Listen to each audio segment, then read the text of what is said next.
sebuah pengalaman salah satu subscriber saya yang menarik gebetan yang awalnya memang sudah menghindar dan menjauh. Dengan izin Allah Subhanahu wa taala, beliau menemukan sebuah amalan di channel Majmuatul Hikam dan mengamalkannya dengan penuh keyakinan kepada Allah Subhanahu wa taala. Akhirnya setelah beliau mendapatkan ijabah dari Allah Subhanahu wa taala,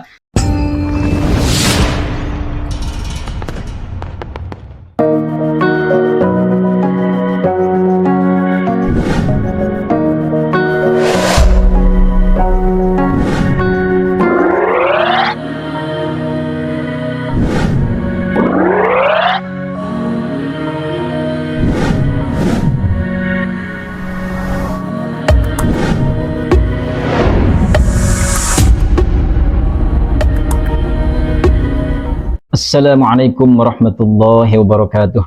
A'udzubillah, bismillah, alhamdulillah, wassalatu wassalamu ala rasulillah wa ala alihi wa ashabihi wa mawalah.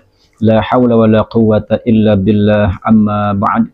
Saudara-saudara pemirsa setia channel Majmuatul Hikam rahimakumullah, pada kesempatan ini insyaallah saya akan menshare sebuah pengalaman salah satu subscriber saya yang menarik gebetan yang awalnya memang sudah menghindar dan menjauh. Dengan izin Allah Subhanahu wa taala, beliau menemukan sebuah amalan di channel Majmuatul Hikam dan mengamalkannya dengan penuh keyakinan kepada Allah Subhanahu wa taala.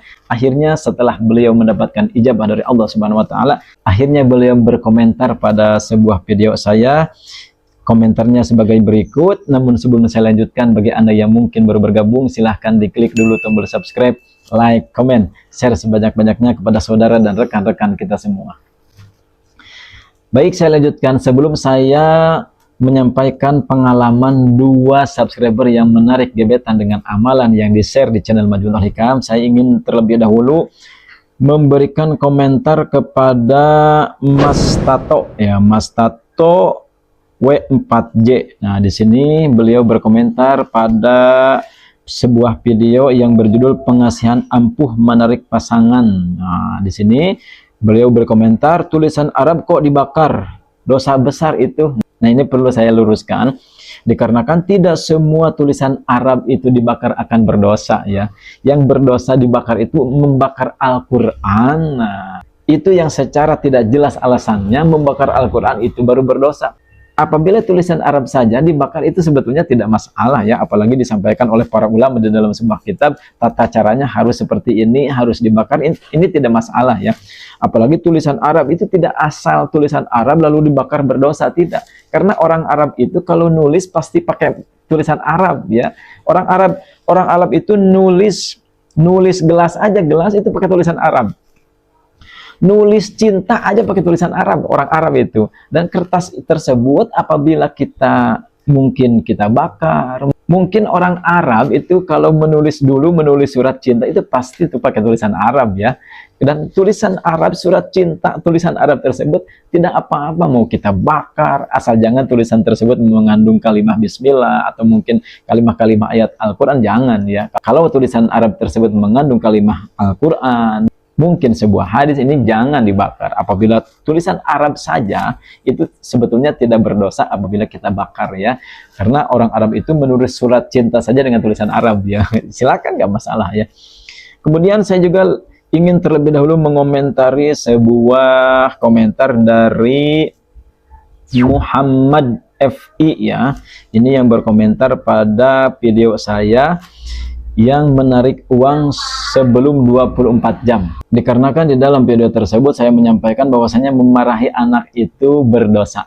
Kemudian beliau menyampaikan komentarnya, Waalaikumsalam warahmatullahi wabarakatuh. Bernada tinggi dalam artian kita marah pada anak-anak kita yang bandel karena telah melanggar hukum, apakah itu dosa? Nah, ya, kemudian saya jawab, marahnya dosa, seharusnya bukan dimarahi tapi dinasehati. Nah, jangan sampai kita dikarenakan ingin meluruskan anak, kemudian ingin menasihati anak, malah kita terpancing dengan sebuah kemarahan kepada anak. Ini adalah sebuah dosa. Dikarenakan Rasulullah Shallallahu Alaihi Wasallam menyampaikan kepada kita, innal ghadaba minasyaiton. Sesungguhnya marah itu dari setan. Apabila kita ingin meluruskan anak dari kesalahannya, mungkin bukan dengan sebuah kemarahan, akan tetapi dengan nasihat yang baik. Nah, jadi silakan apabila Anda mungkin marah kepada anak, ini merupakan sebuah dosa yang harus kita tobati kepada Allah Subhanahu wa taala.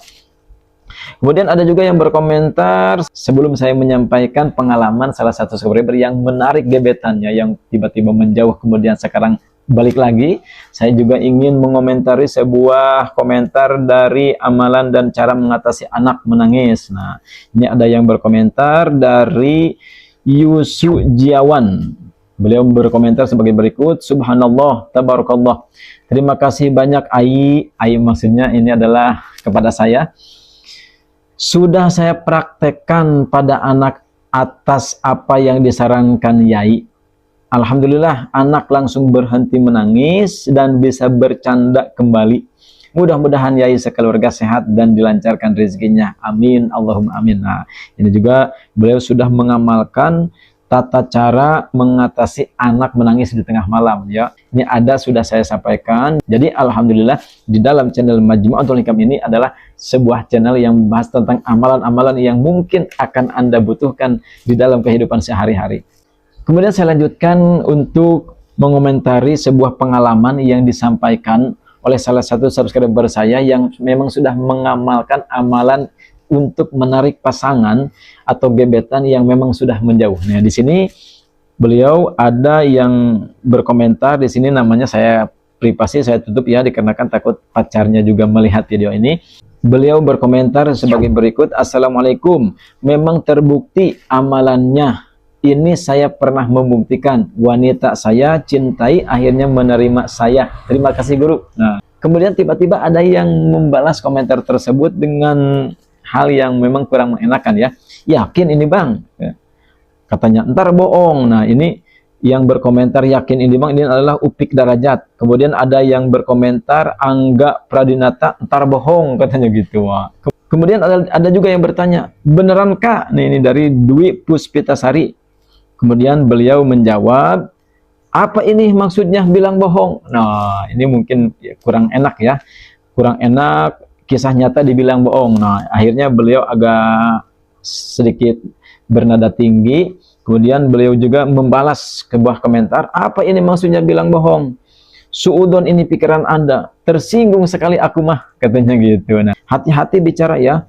Coba kalau bicara itu ini saya screenshotnya tidak lengkap ya. Kemudian beliau juga membalas komentar dari Dwi Puspitasari, beneran mbak, katanya gitu. Selanjutnya subscriber ini membalas dari komentar Angga Pradinata, dari komentarnya yang kurang enak tersebut dengan sebuah balasan, ya udah yakin deh, yakin katanya gitu. Jadi bagi Anda yang mungkin belum mengamalkan, jangan asal berkomentar wah bohong ini tidak mungkin. Jangan, silahkan Anda buktikan dulu. Jangan sampai Anda banyak bertanya, ini sebetulnya gula ini manis apa enggak? Cicipi aja dulu, baru bilang manis atau enggak, silakan, terserah Anda. Nah, jangan sampai Anda bertanya, ini tai ayam ini pahit apa enggak, asam apa enggak, jangan ya. Silakan Anda cicip aja dulu. Jangan sampai orang berkata, ini gula manis, dibilang bohong, jangan. Anda yang seharusnya mencoba dan mencicipi, jangan menyangka orang lain berbohong, jangan. Kemudian ada juga yang berkomentar, Alhamdulillah Pak Ustadz, nih gebetan saya yang udah sempet ghosting dan gak bales WA saya, akhirnya balik lagi dan ngajak nikah. Masya Allah, Masya Allah, Tabarakallah, Jazakallah khairan. Amalannya Pak Ustadz, Insya Allah jadi pahala jariah buat Pak Ustadz. Amin, amin, amin, ya Rabbal Alamin.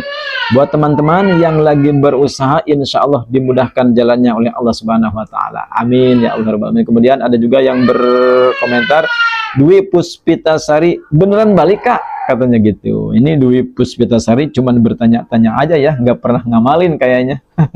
Bertanya kepada yang ngamalin gitu kan. Kemudian dijawab oleh beliau, iya kak, mungkin lagi pas dia jodohku aja. Aku pun udah sering gagal saat coba-coba ngamalin amalan. Hehehe. Kuncinya, jadikan amalan apapun hanya sebagai ikhtiar. Sangat tepat ini. Hasilnya tetap pasrahkan ke Allah. Semangat Kak, katanya gitu ya. Memang betul harus seperti itu. Jadi amalan itu jangan dijadikan sandaran. Amalan itu jadikan saja sebagai ikhtiar kita kepada Allah Subhanahu wa taala, dan selebihnya pasrahkan kepada Allah Subhanahu wa taala yang Maha mengatur ijabah untuk kita semua. Amin ya Allah ya Rabbal alamin. Kemudian ada juga yang berkomentar, kalau boleh tahu berapa lama Mbak mengamalkan amalan ini dan setelah itu berhasil? Soalnya ada yang kurang lebih 1 minggu udah berhasil. Nah, ini juga sama-sama berkomentar pada sebuah video saya. Terima kasih bagi Anda yang mungkin sudah berkomentar dan mendukung channel Majmu'atul Hikam. Mudah-mudahan Anda semua mendapatkan ijabah dari Allah Subhanahu wa taala. Amin ya Allah ya Rabbal alamin. Jadi bagi Anda yang mungkin ingin mengamalkan amalan-amalan yang di-share di channel Majmu'atul Hikam, silahkan Anda amalkan dengan penuh keyakinan dan pasrah kepada Allah Subhanahu wa taala. Bagi Anda yang mungkin ingin mendapatkan ijazah khusus, silahkan hubungi ke nomor yang ada di deskripsi video. Jangan mengambil nomor yang ada di komentar. Banyak penipuan ya. Silahkan Anda hubungi nomor yang ada di deskripsi video. Saya coba sekian, mudah-mudahan ada manfaatnya, dan mudah-mudahan video ini menambah keyakinan kita dalam mengamalkan amalan-amalan yang di-share oleh para ulama berdasarkan ilmu kitab hikmah. Amin ya Allah ya Rabbal alamin. Saya coba sekian, wabillahi taufiq wal hidayah. Wassalamualaikum warahmatullahi wabarakatuh.